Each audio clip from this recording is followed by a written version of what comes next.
There you go. Those are some of the sights and sounds of what happened earlier today in Benin City in the rank and file of the PDP. Let's make sense of what this means.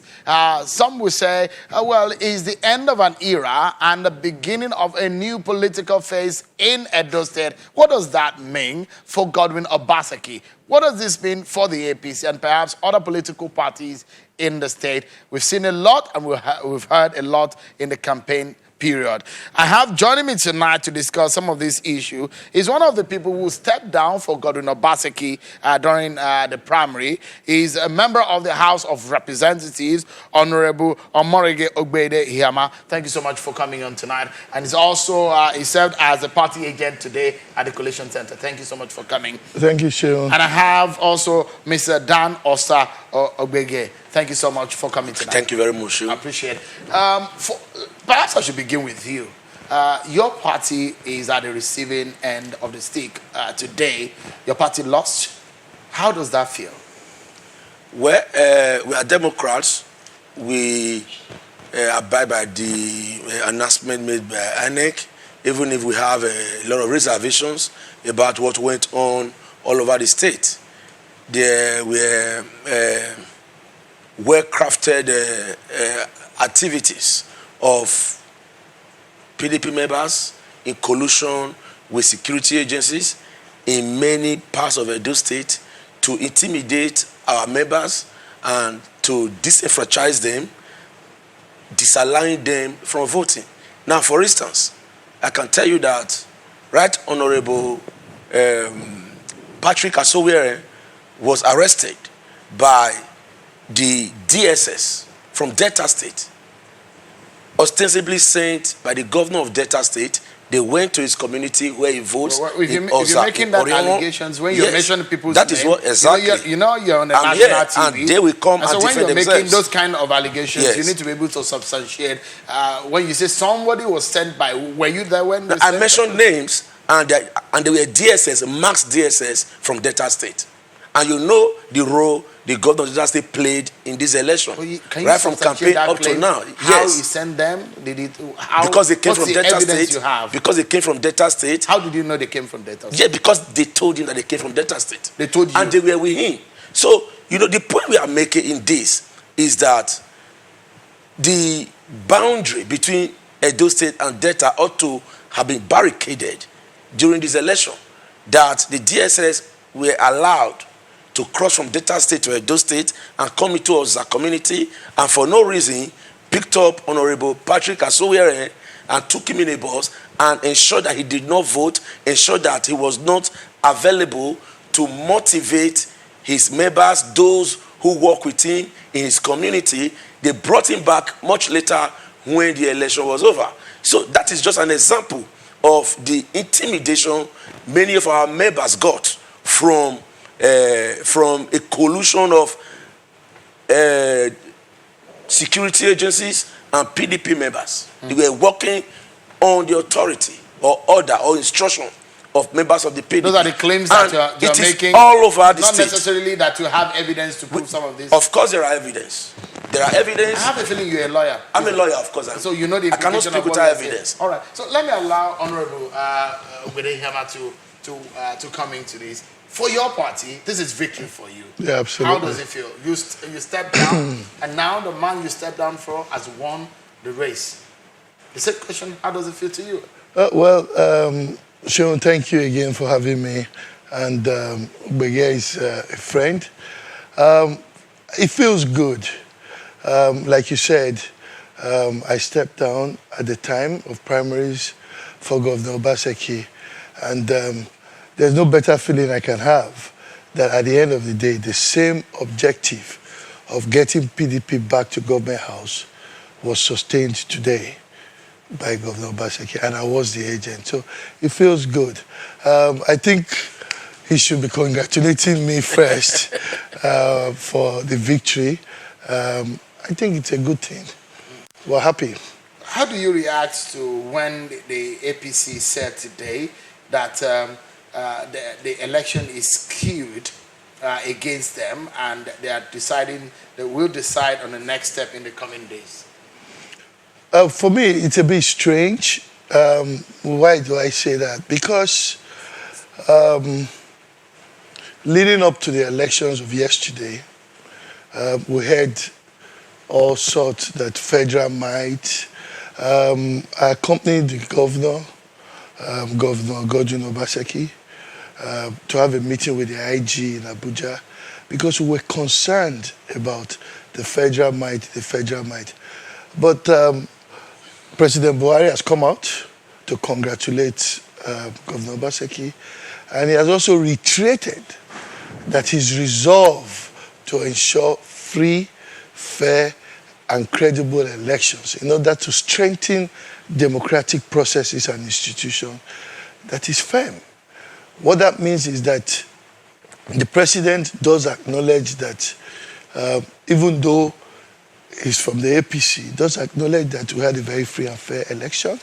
He also acknowledges the fact that INEC did a good job, and he has congratulated the governor. So talking about screwed, I'm not sure in what sense, because we were mindful of federal might. We are in opposition. Mind you... You think this is perhaps the best election you have seen in a long time? Absolutely. In systems and procedure. Oh. What do I mean? Okay. Voting yesterday took place at the polling units. And these elections were actually won right there. It was massive turnout. The people came around. They were resolute. They wanted to vote. And they stayed back to defend their vote. INEC came up with an innovation with this zipad, snapping of the result and uploading them. So what that meant was that as soon as the results were counted at the polling unit level, entered into the form, EC8, the sheet, result sheet, snapped and uploaded. It was open for every Nigerian to see. So it was for you, it was a transparent election. No, absolutely. I don't know if you had a chance to log into. I did. Did you see all of those results? I saw them. So who could have manipulated INEC system? What do you have to say to react to election goes beyond voting on that voting day, actually. If you want to ensure fair and fair election, then you must make sure that the parties involved are at the same level in terms of access to security, in terms of access to INEC officials. Now, for instance, in my ward, PDP members, they truncated the voting on that day, and they said there would be no voting for no reason. I tried to call numbers. Yes. Which local government is this? One the local government, specifically Ward 2, specifically Uhi Town. Okay, so just a moment. We need to take a break. And when we come back, the victors are jubilating and the losers are reviewing the process. What has come out of this Edo governorship election is what we are reviewing and assessing and looking forward to the future of the people of the state. What are your thoughts? Join us after this break, everyone, as we continue the conversation. Thank you so much, everyone, for staying with us right here on Channels Television Sunday Politics. I have Honorable Omorege Ogbede Hiyama, a member of the House of Representatives, and you were the officer for your party. Yes. Your party agent earlier today. Yes. And also we have Mr. Dan Osa Ugbeye. He's a member of the APC. Thank you so much, everyone, for coming tonight. You were saying that yes. What happened in your Ohunde... Even in my ward, in Ohunde. Now, the areas where they actually, did a lot of things to jeopardize us were mostly in the bucolic areas, the rural areas. Yeah. For instance, our stronghold of Orion, they make sure they neutralize people who they felt were going to bring a lot of votes to us. And they were able to attack Oza and make sure a lot of people were disenfranchised after they removed their leader. Now, when you strike the shepherd, the sheep will scamper. So you went the statement of the president when he said this election was free and fair. Are you doubting that, or you're saying that was not correct? I'm not saying that, but what I'm saying. So when the president said it's a free and fair election, what I'm saying, is it true or not? I've not even read.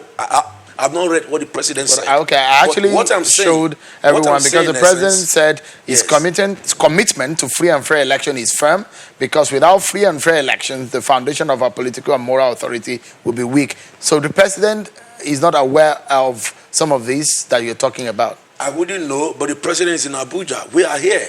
We are here in Edo State. We are in Oriomo. We are in Honde. We are in Isaka West. We are in most of these places where these things happened. For instance, there was basically no election in Oriomo. Most of the places where they knew we were going to win with landslide, they attacked the place with gunmen. They beat up our members, our agents, and drove them away. So the PDP used federal might against your party? And carted away election materials. And we were surprised. There were even places where they cancelled, and results came out from nowhere, and they collected results for those places. I can mention Upato Ward, for instance, and I don't want to mention names, but there are known PDP leaders in Upato Ward who attacked our members, who attacked our agents, and carted away ballot papers. Some of them even burnt INEC materials, and results were magically announced. So when Honorable Ihama said that this is perhaps one of the freest and fairest elections. Of course, that's why we say, because his party was declared winner.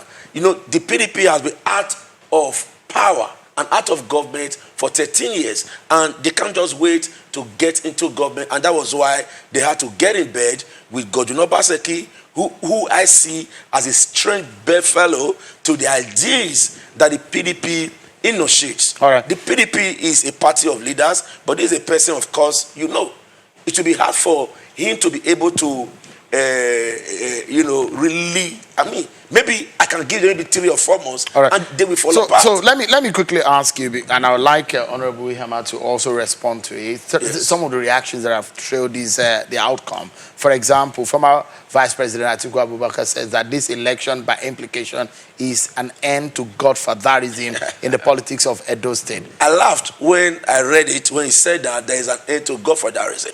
He himself is a godfather to many people. There's nowhere in the world where you will not have some political personalities playing the role of godfathers to other people. It's in everywhere. It's in every country. Even the bastion of democracy in the world, in the US, you have super delegates. And these are people referred to as godfathers. But the point is that now there are negative connotation to it, and there are also positive connotation. What Godwin Obaseki did, perhaps he maybe engaged media strategists, and they told him that the way he could reach out to more people is to say, they are disturbing me because I'm not sharing money, right, and I want to end godfatherism. Okay, so that was a cash phrase. Let me allow Honorable Ihama to come in. How do you react to, for example, the comment made by former Vice President Atiku Abubakar that this is an end to godfatherism in Edo State? Oh, well, apparently I'm sure that even the blind can see. The Vice President's statement is spot on. Godfatherism in the sense that the governor was a governor in APC, and every Nigerian saw what transpired during the screening process of APC, and how the same governor who was cleared about 4 years ago for the same position was basically put on TV, on national television every hour, disqualified by the High Court and the Supreme Court of the APC National Working Committee. So talking about the end of godfatherism, you're talking about things like that. You're talking about loads and loads of statements, accolades given to Godwin Obaseki about 4 years ago, or 4 years ago, then coming again to say, oh no, I made a mistake. Oh no, come on. This election is not just about godfatherism. This election was a movement that was beyond the APC, beyond the PDP. It was about the Edo people. If you notice that what happened, the turnout, how resolute the people were to defend their votes, how they stood firm. I was the agent. And every result that came in, I had copies.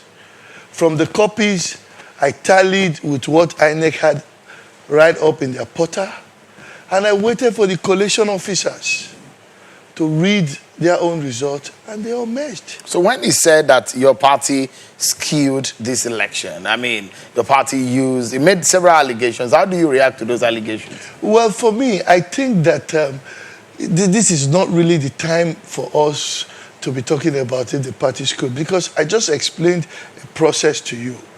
It's okay for my friend to feel, they wanted to win, and I understand. It didn't happen, but the people spoke. But are you surprised by the figures? No, I expected more. You think I expected Godwin more. Obaseki could have had more votes than he had? Absolutely. Like, I represent Oredo Federal Constituency, and the difference between the APC vote and the PDP vote was 25,000. I was a little bit, well, it's all good. I expected about 35,000 from my constituency. But I think what INEC has come up with now has given more credibility. Because if you talked about a quarter of the total number of picked PVCs as a turnout, that's not good enough. But now, because people didn't believe in the process, now you can believe that, that when I vote and it's counted, it's uploaded, while I'm walking home, I can check on my Android. So you think that the people's vote counted this time around? Oh, absolutely. And more people will come out to vote as we go. It's a work in process. Let me commend INEC.